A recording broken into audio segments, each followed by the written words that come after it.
Hello, everyone, and welcome back to another movie review with Dune Chapter 2 just around the corner. Today, I wanted to take a look at 2021's Dune Chapter 1, directed fantastically by Denis Villeneuve. Now, I know, I was a little late to the party. Chapter 2 is coming out in a couple days. I'm kind of cheating here. I didn't have to wait. But listen, hey, put down the pitchforks, put down the torches. I got to it, okay? Your boy was going through a hard time in 2021. Height of the pandemic, boring job, hating life. But listen, we're here now. That's all that matters. Let's talk about a great movie, shall we? Being a huge fan of Denis Villeneuve's previous work, such as Blade Runner, Sicario, Prisoners, especially, is one of actually my favorite movies of all time. I was very eager to jump into this movie. I have never seen any of the other adaptations of Dune. I know, obviously, the 1984 movie, and I'm pretty sure they made a TV show out of Dune. I never saw those. I never read the books. I never really paid much attention to it. I was always more of obviously, a Star Wars fan, Game of Thrones fan, kind of stuff like that. It was very daunting to me, so I kind of stayed away from it. But a couple years back for my birthday, a buddy of mine got me the Steelbook of Dune Chapter 1. And it's been sitting over there on my 4K rack for some time now. So I thought, what a perfect time to crack open the plastic and take a peek at the movie. And must I say, I hate to admit when I'm wrong, but god damn it, this movie was fantastic. Every single thing about this movie. Obviously, the cinematography was amazing. Every single Denis Villeneuve movie has that amazing cinematography, and overall, you almost get that feel of such a small, tiny tadpole in this giant, massive ocean. Everything feels so visceral. You almost taste the sand when they're in the deserts. You feel the beating of the drums when they go into battle. It is so amazing. I have to give a huge shout out to the cinematographer of this movie, Craig Fraser. I loved his work in this film. It was so Roger Deakins esque. That's almost, I don't want to say that like he's copying the work of Roger Deakins. I think what Craig Fraser does in this movie stands apart on his own. But I mean, to be compared to Roger Deakins is no small task, if you ask me. So that was one of my main things that I really loved about this movie, and I really took out of it. I got so many different pointers, and just was in awe the whole time I was watching it for how beautiful the cinematography and the overall shot composition in this movie. You really felt like the camera itself was an actual character in this film, and like I said, your mind is constantly going, and you're learning so much as you watch this. Now, I must say, and I'm very ashamed to admit it, but your boy's been very jealous of Timothy Chalamet. I know. It's everything. Who wouldn't want to be this guy? Who wouldn't want to have the career that this guy is having now? I'm a schmuck sitting on YouTube with 230 subscribers making 4 YouTube videos while this guy is running through Hollywood right now. Wonka, Dune, other movies I'm not thinking of right now. This guy is on top. He's having a blast. He's handsome. He has a cool jawline. Everything I don't have. Why do you think I keep the beard all the time? Oh no, he's hot! But it has kept me for the longest time from seeing his filmography. And I think it's so petty at this point that I kind of bit the bullet here and dove into it. And I must say that he does a phenomenal job in this movie. He is someone that you don't think is capable on the outside, judging the book by his cover. I know you're not supposed to, but don't judge me too hard. But you don't see him as this kind of person, or at least I don't, that is going to carry a film like this.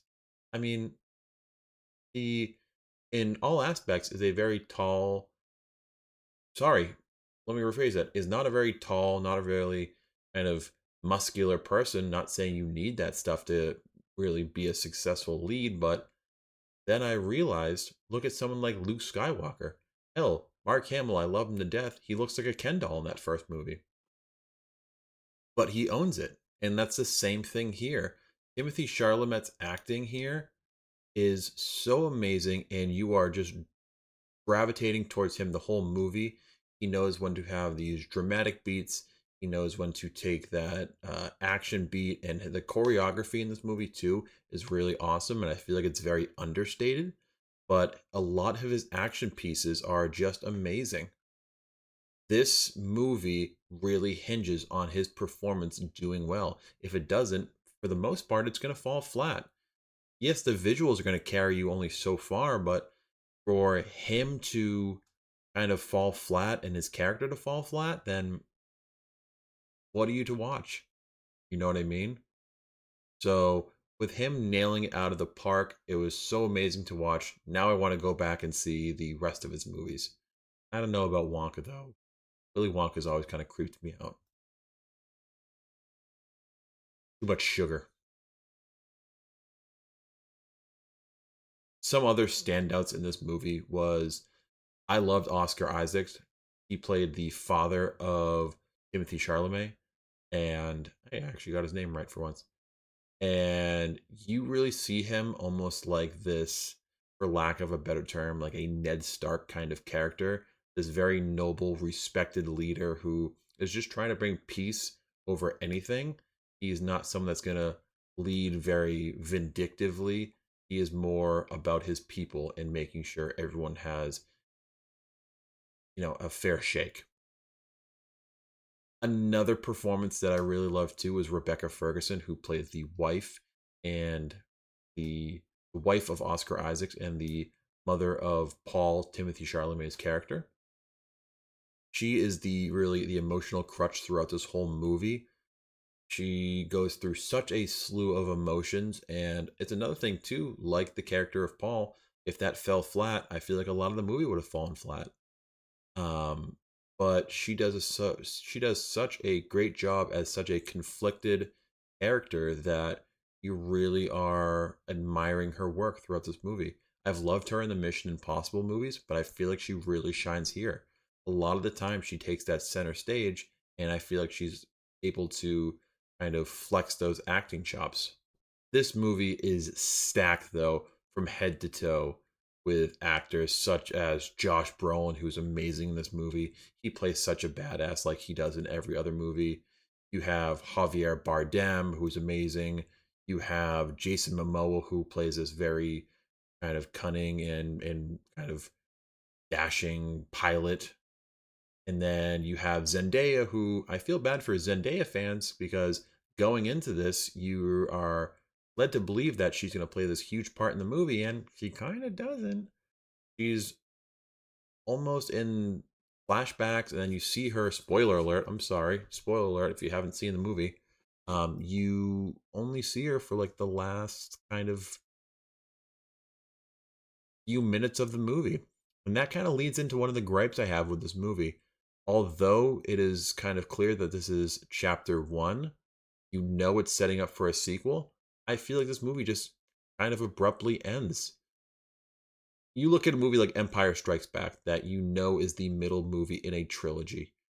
Yes, you know that there is going to be a third movie and they're not going to tie everything up in that film, but it is a very cohesive start to finish story. You can watch Empire Strikes Back on its own and it's going to tell its own story.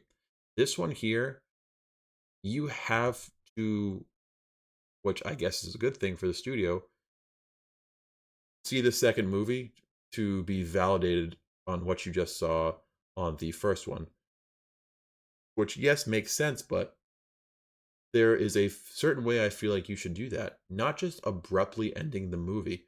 I was shocked to see when I paused the film, thinking there was still about 25 minutes left of screen time, and there was actually 9 minutes, including the credits.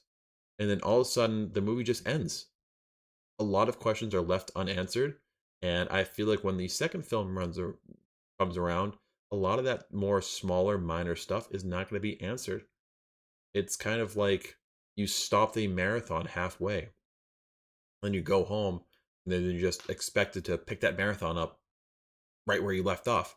It makes no sense. Neither that analogy. I'm horrible at those. But overall, I feel like that really kind of took me out of the movie. But smaller nitpick. I'm sure a lot of people didn't mind that. It's just me here. Um, I would definitely say I am more than eager to check out chapter two.